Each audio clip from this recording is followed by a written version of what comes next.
সুন্দর সবুজ ঘাস, কি সুন্দর প্রকৃতি।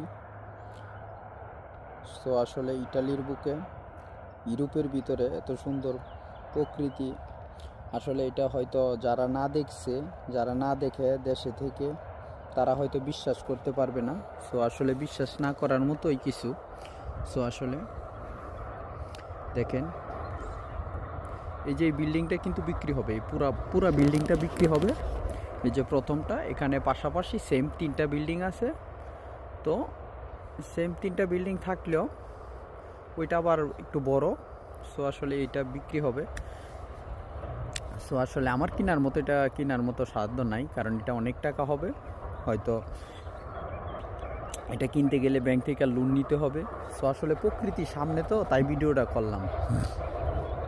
তো আসলে ওই যে পাহাড়ের উপরে ও বাড়িঘর আছে, ওইখানেও মানুষ বসবাস করে।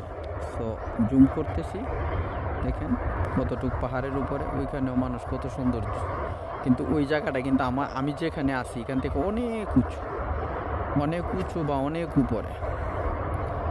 সো ওই যে দেখেন, এটা কিন্তু একটা ফ্যাক্টরি, এটা একটা ফ্যাক্টরি। সো আসলে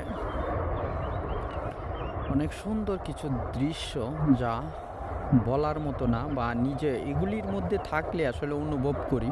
কিন্তু অনুভব করলে কি হবে, তারপরেও নিজের মনটা যেন নিজের মাতৃভূমির জন্যই পইরা থাকে। সো আসলে নিজের মাতৃভূমির মধ্যে যখন নিজের মনটা পইরা থাকে, তো আসলে সেটা কাউকে বলে বোঝানোর মতো না। সে আসলে নিজের দেশের প্রতি, কিন্তু আসলে কি বলবো, এখন দেশের প্রতি আসলে মায়ার টান চলে গেছে। সো আসলে আগের মতো যে একটা টানা ছিল দেশের প্রতি, সেই টানটার এখন নাই।